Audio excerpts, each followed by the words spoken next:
누군가 백방을 선택하라고 요청했어. 그는 스웨덴 출신입니다. 에릭센. 75경기 50승 44KO. 스웨덴의 최고 장군 포스터 에릭센. 데뷔부터 지금까지 승리에 대한 열망에 의해 움직였다. 싸움에 대한 열정적인 마음, 힘과 용기로 자신의 복싱 경력을 직접 써 내려가고 있다. 태국에서 4년간 순수 태국식 수련을 받은 후 에릭센은 새로운 여정을 시작하려 하고 있습니다. 전설적인 MMA 전장에 발을 디뎠다. 이것은 용기와 꿈의 싸움입니다. 그가 축적한 힘과 돌파구를 바탕으로 어떻게 새로운 장을 쓸 수 있을까?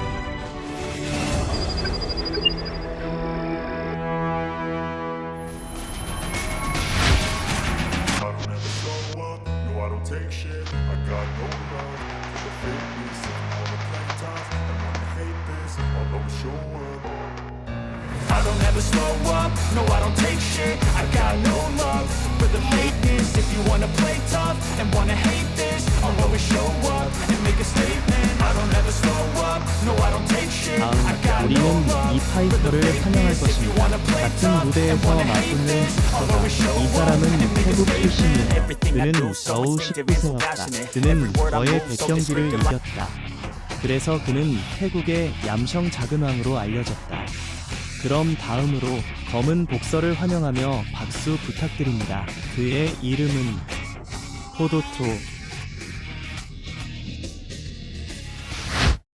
그는 겨우 19세였다. 태국에서 이미 전투 경험이 풍부한 매우 높은 승률. 사람들은 그를 월성 작은 천왕이라고 부른다. 2016 그는 슈퍼워리어 챔피언십에서 우승했다. 그는 태국 출신의 보도토입니다. 포도토, 상대를 제압하는 데 능숙하다. 속도와 파워는 완벽한 조합입니다. 풍부한 신체적 힘, 치열한 전투 스타일. 그는 거의 무적이었다. 주먹질 하나하나마다 모든 경기. 포르토는 전 세계에 자신을 증명하는 듯하다. 그의 시대가 곧 도래하고 있었다.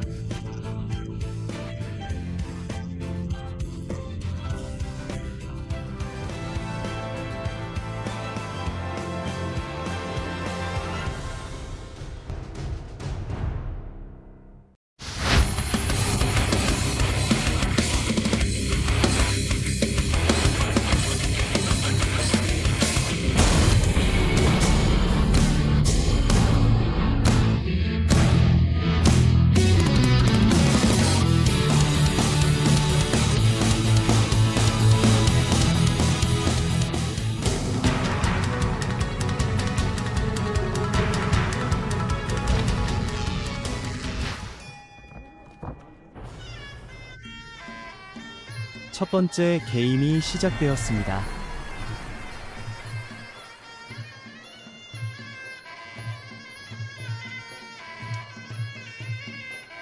팅팅이 방금 언급했어요. 왜냐하면 지난 2년 동안 태국에서 열린 현지 무에타이 경기 국제 기준에 부합하기 위한 것이었습니다. 이 복싱 코너뿐만 아니라 간단한 것들도 만들었어요. 더욱이 이 얽힌 기술 과정에는 상대적인 제한이 부과되어 있습니다.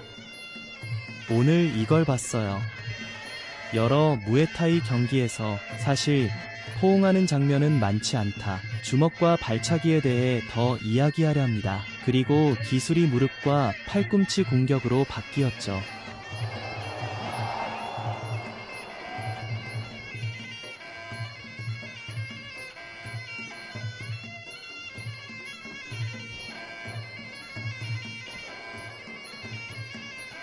최근 공격 중에 이 포도토를 자주 볼 수 있어. 팔꿈치 타격은 자주 사용됩니다. 이전 경기와 비교하면 그의 팔꿈치 공격은 훨씬 더 자주 타고 있습니다. 팔꿈치 공격이 자주 사용되기 때문입니다. 이로 인해 KO 확률이 높아집니다. 팔꿈치를 돌려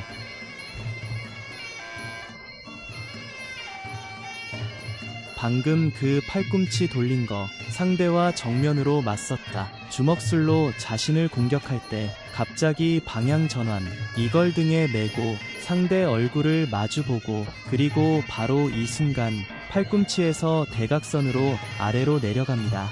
그냥 관찰했을 뿐이에요. 포도토가 그의 오른쪽 다리를 쓸었을 때 동시에 왼손을 뻗어보세요.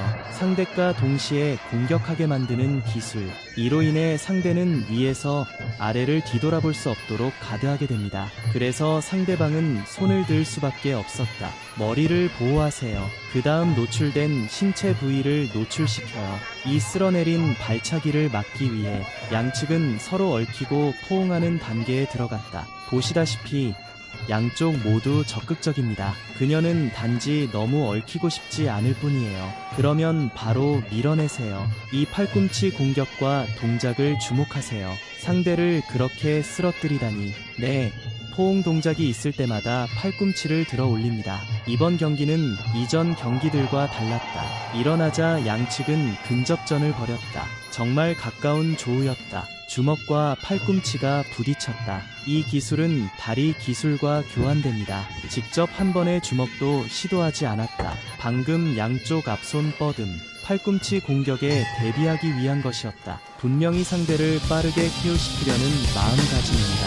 방금 그 팔꿈치 공격이 정말 무거웠어요. 만약 내가 그걸 맞히면 대부분은 KO 당했을 가능성이 큽니다.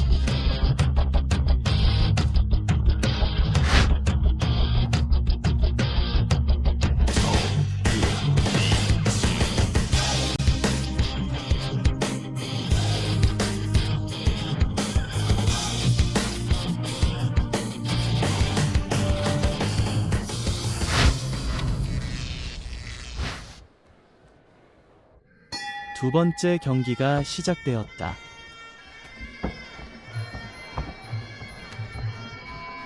(2라운드가) 시작된 후 양측 모두 일상을 계속했다. 첫 번째 게임의 근접 전투 스타일, 특히 태국의 포르토토를 살펴보겠습니다. 한번 올라오면 아무것도 얻지 못해. 에릭센의 중장거리. 이 기술은 이 기회를 활용합니다.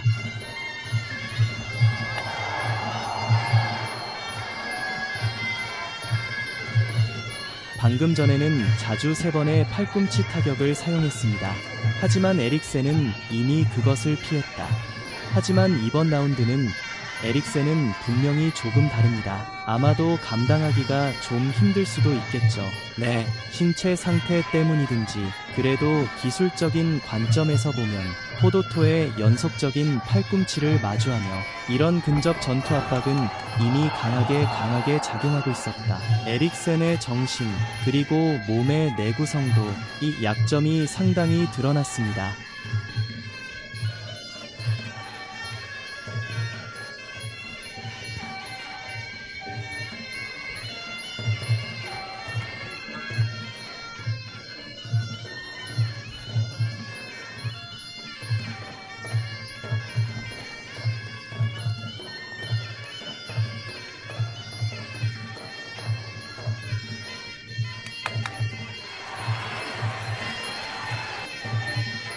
이제 우리는 양측 간의 팔꿈치 공격과 주고받는 모습을 보게 된다.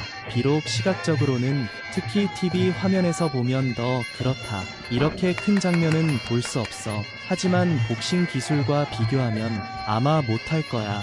매우 강력한 공격입니다. 하지만 직접 보자고. 이 팔꿈치 얼굴 타격은 이런 효과를 낸다. 정말 잔혹했다. 네.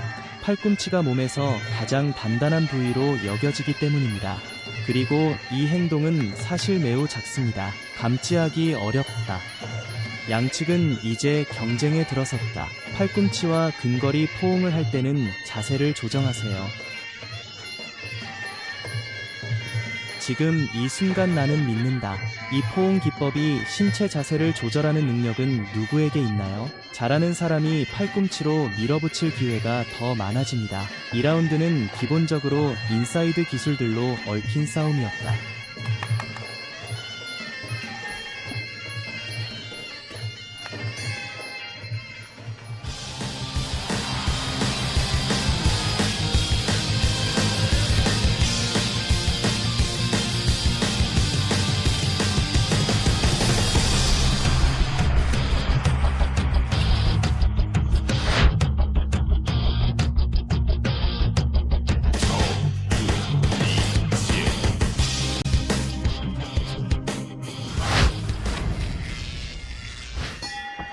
좋아. 경기는 세 번째 게임 결정전으로 넘어갔다. 아주 처음에 태국 선수가 플라잉 팔꿈치 공격을 선보였다.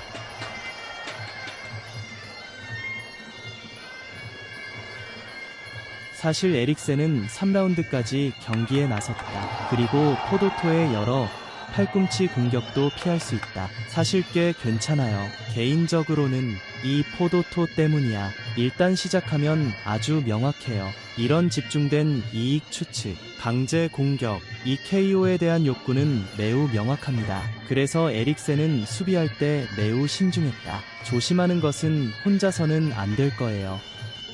수비 빈틈이 너무 노출되지 않을 것입니다.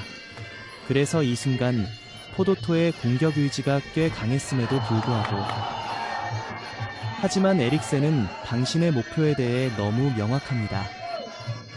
그래서 에릭센은 자신의 수비 시스템에 더욱 집중할 것입니다. 네.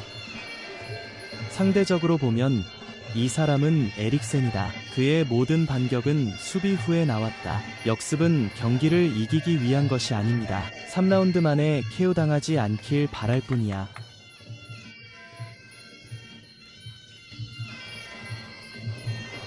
또 한 번의 팔꿈치 공격. 포도토는 팔꿈치 공격이 효과를 발휘하는 것을 보았다. 그리고 적을 추격해 승리를 거두었다. 이 거리는 매우 좋은 팔꿈치 타격이 필요합니다. 거리 제어 능력, 팔꿈치 타격에 힘을 가하는 것, 꽤 숙련된 기술이 필요합니다. 팔꿈치 타격 자체가 상대적으로 짧은 사거리를 가지기 때문입니다. 이 타격 범위는 비교적 짧다. 그래서 내가 힘을 다할 때 짧고 부드럽고 빠르다. 힘을 행사할 때 발사 전에 거리를 신중하게 조절해야 합니다. 에릭센이 팔꿈치 공격도 적극적으로 하고 있었다. 하지만 이 포르토토는 모두 효과적으로 방어했다. 이 시점에서 에릭센은 코트 밖에 의료진이 와서 처리해야 한다.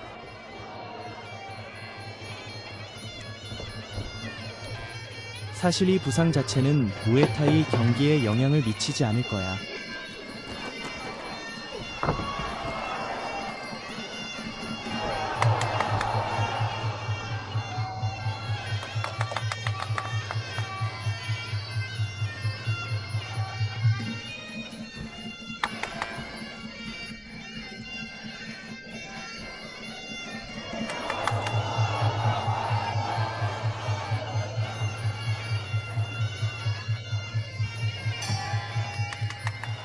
새 경기가 종료되었다.